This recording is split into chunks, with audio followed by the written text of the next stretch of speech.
Hai guys, kembali lagi dengan gue Kuro guys. Kali ini gue akan terusin rangkuman novel Mougakui no Futegegosa yang udah sampai volume 6 atau lanjutan animenya part 9 dari video Mimin. Jelas ini isinya adalah spoiler. Buat kalian yang belum nonton part sebelumnya, gue saranin nonton dulu biar kalian paham dengan alur ceritanya. Oke, mari kita masuk pembahasannya guys.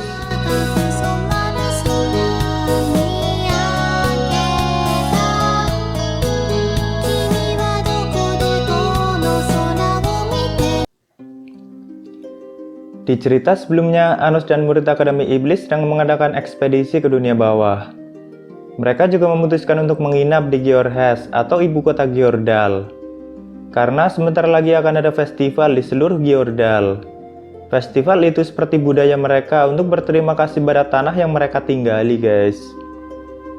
Dan pada saat malam harinya, Anos dan Archana menuju ke tempat api suci. Di sana sudah ada Ellen dan gadis Van Union yang sedang ikut berlatih bernyanyi bersama orang-orang Giorhes. Lalu mereka semua kembali ke penginapan Giorhes. Di malam itu, Anos dan Archana melakukan ritual mimpi lagi untuk meneruskan mimpi Anos sebelumnya. Tapi kali ini Sasa dan Misa Necron juga ikut dalam ritual mimpi itu. Tentu saja dilakukan dengan bugil guys. Satu kasur berempat pula. Menang banyak dong Bang Jago. Sayang gak ada ilustrasinya guys. Anos pun meneruskan mimpinya. Di dalam mimpi itu, Archana kecil masih terus dikejar oleh manusia naga. Tapi Anos masih bisa terus melindunginya, walaupun terus berpindah-pindah tempat. Karena naga yang mengejarnya semakin kuat. Di mimpi itu, Anos dan Archana juga mengingat tentang buku yang berjudul Liar Dora. Buku kesayangan Archana yang mengisahkan tentang anak kecil pembohong dan suka berkhianat. Tapi Archana sangat menyukai sosok Dora dalam buku itu. Lalu tiba-tiba malam sudah berlalu dan pagi pun datang. Mereka semua bangun dari tidurnya. Setelah itu mereka mengenakan seragam untuk ikut menghormati festival Giordal. Sementara Anos mengenakan kostum Raja Iblisnya. Karena sekarang dia selalu mengenakan itu guys.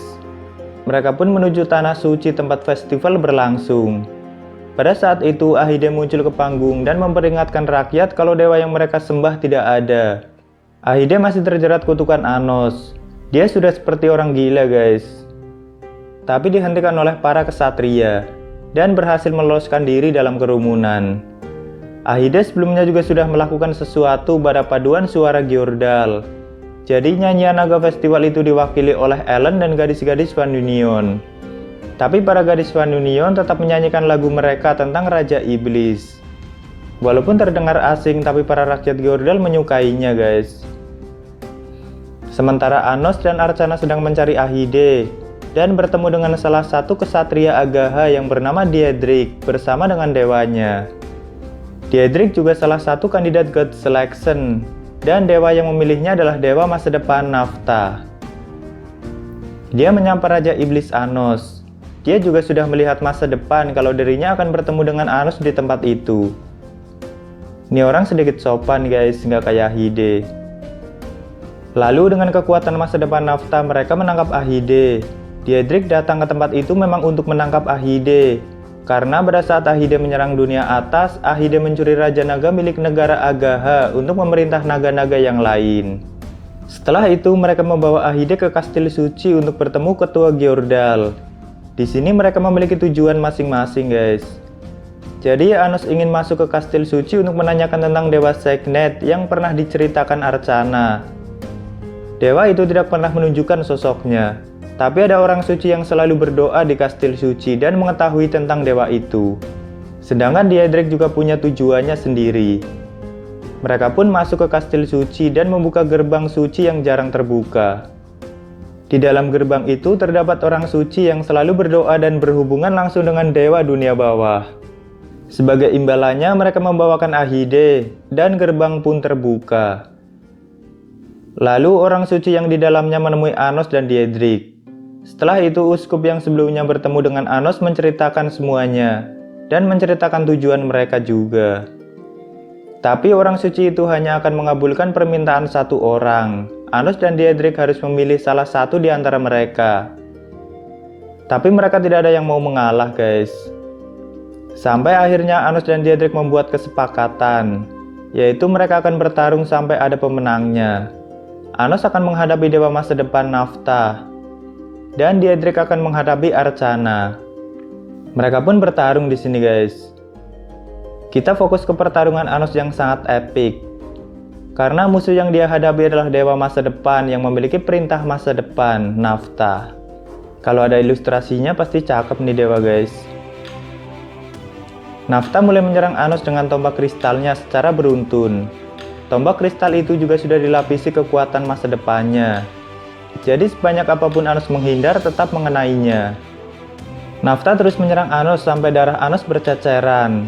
Lalu Anos menggunakan sihir 4 dinding dunia Benevolent. Tapi kristal Naphtha tetap mengenainya. Anos benar-benar terluka tubuhnya di sini guys. Walaupun mungkin tidak masalah bagi Anos. Karena sihir mereka sudah mulai membuat kerusakan tempat itu, Naphtha pun memindahkan Anos ke dunia masa depan milik Naphtha. Di dunia itu, Naphtha bisa melakukan semaunya. Naphtha membuat kristal yang sangat banyak untuk menyerang Anos, hingga menusuk dan mengikat tubuh Anos. Anos benar-benar terlihat sangat senang di sini guys. Karena sudah sangat lama dia tidak merasakan luka sebanyak itu dan melawan musuh sekuat Naphtha. Sampai akhirnya Anos berniat mengeluarkan sihir Aegilgron Angdroa. Untuk melakukan sihir itu, Anos harus meminjam kekuatan dari sosok dirinya di masa lalu, sekaligus meminjam kekuatan Militia dan juga Dewa Aberneu yang ada di masa lalu. Barulah Anos bisa menciptakan sihir itu. Itu pun Anos harus sangat berhati-hati dalam melepaskannya, karena api Aegilgron Angdroa bisa memusnahkan alam semesta. Tapi saat api itu akan dilepaskan oleh Anos, Naphtha langsung mengaku kalah guys. Karena Naphtha bisa melihat masa depan. Dan jika api itu dilepaskan, sudah pasti alam semesta akan lenyap. Makanya Naphtha langsung mengaku kalah. Dia tidak ingin Anos melakukan itu. Sebenarnya Anos juga tidak berniat melepaskan api Aegilgron Angdroa guys. Anos juga tahu kalau Naphtha bisa melihat efeknya. Dan pasti Naphtha akan langsung mengaku kalah. Tapi tetap saja dunia masa depan milik Naphtha lenyap, walaupun tidak sampai mempengaruhi dunia lainnya. Naphtha juga terluka. Dan mereka kembali ke tempat semula dengan kemenangan Anos. Sedikit tambahan untuk Aegilgron Angdroa guys. Sihir itu tergolong dalam sihir api, tapi kenapa sihir api terkuat adalah Geograss? Karena hanya Anos yang bisa menggunakan sihir Aegilgron Angdroa. Api dari Aegilgron Angdroa bisa memusnahkan apapun, tidak terkecuali. Api itu bisa membakar hukum alam sekalipun. Dan menurut gua inilah sihir terkuat Anos sampai saat ini guys. Lalu kenapa Anos harus meminjam kekuatan dari sosok dirinya di masa lalu? Karena di reinkarnasi sekarang kekuatan Anos tidak kelas 100%. Gitu guys, lanjut ke ceritanya. Dewa masa depan Naphtha sudah mengaku kalah, sedangkan Arcana masih bertarung dengan Diedrich. Seperti biasa, Arcana menggunakan bulan penciptaannya dan membuat Diedrich sampai beku. Tapi Diedrich memakan es Arcana dan menyerap kekuatan esnya. Itu adalah salah satu kemampuan Diedrich. Diedrich bisa memakan sihir lawannya dan menjadikan serangannya. Dia pun memukul Arcana dengan sangat kuat, hingga Arcana terlempar sangat jauh. Dan Arcana harus mengaku kalah karena Diedrich memang lebih kuat darinya. Sebenarnya kalau Arcana mau menggunakan kekuatan 3 dewa yang pernah dia makan, mungkin hasilnya akan beda guys. Tapi Arcana ingin bertarung dengan kekuatannya sendiri. Jadi tidak ada yang menang antara Anos dan Diedrich karena hasilnya satu sama. Tapi Diedrich dan Naphtha memilih untuk pulang membawa Ahide dan mempersilahkan Anos untuk bertemu dengan orang suci yang bernama Gorona. Sebelum berpisah, Anos bilang ingin mengunjungi negara Diedrich nantinya. Diedrich pun tak sabar menantikannya.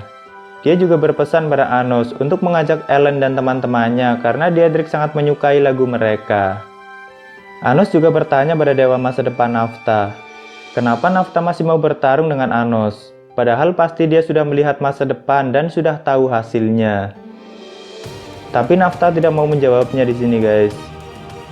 Mungkin dia ingin menyaksikan langsung sihir terkuat Raja Iblis kali ya. Setelah itu mereka pun berpisah. Lalu Anos dan Arcana menemui orang suci yang bernama Gorona. Gorona juga salah satu kandidat God Selection. Dialah orang yang berhubungan langsung dengan dewa di dunia bawah. Dia pun menyambut Archana dan Anos. Dia juga sudah mengetahui semua hal tentang Anos, dari mulai Anos turun ke dunia bawah. Lalu Anos langsung menanyakan tentang Dewa Sekhmet pada Gorona.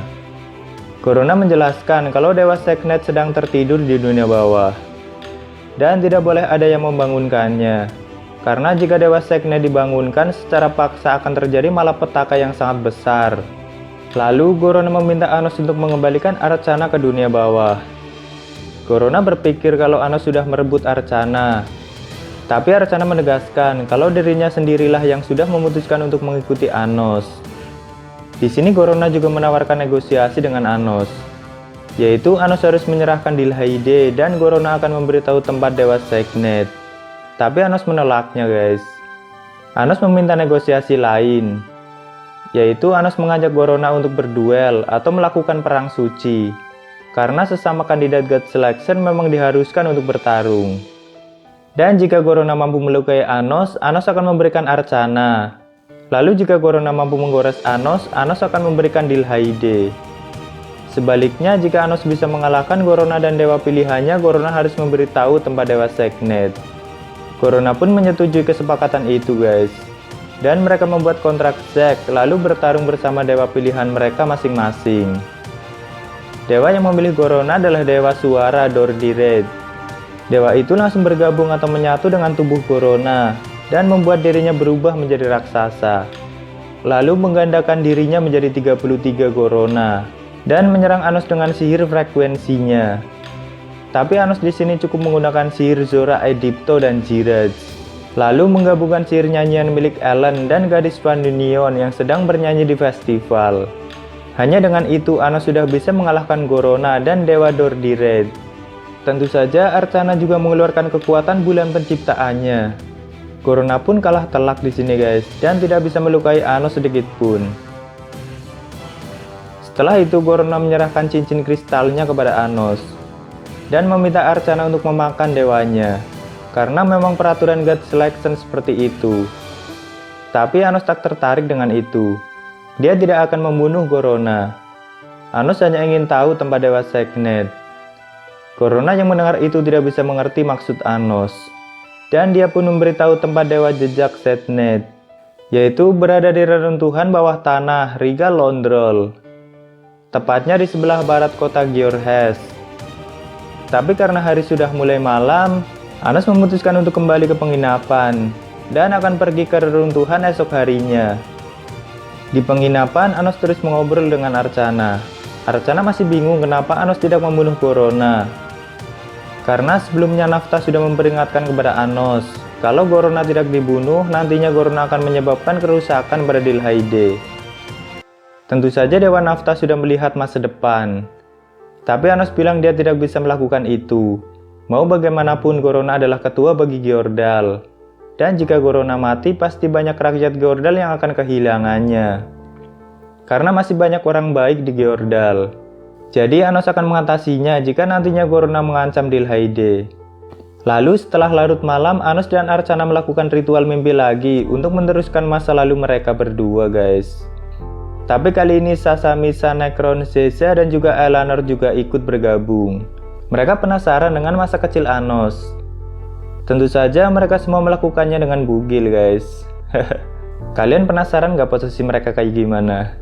Jadi gini guys. Archana membuat gelembung sihir dan mereka semua tidur dengan posisi melayang atau berdiri. Anos berada di tengah, sedangkan Archana yang memiliki perintah Dewa Mimpi tepat menempel di depan Anos. Sedangkan Sasa dan Misa Necron di sebelah kanan dan kiri Anos. Dan Eleanor Zeza di belakang Anos guys. Nah, Eleanor kan lumayan besar tuh opanya. Anos sampai berasa loh guys, karena Eleanor memang sengaja menekannya. Anjir kan. Kalau ada animenya nanti, gue nggak yakin kalau adegan ini bakalan ditampilin guys. Singkat cerita, mereka mulai tertidur dan menyaksikan ingatan Anos. Pada saat itu, Anos muda baru saja kembali ke rumah kecilnya. Dan adiknya Archana sudah menunggunya sambil membaca buku kesayangannya.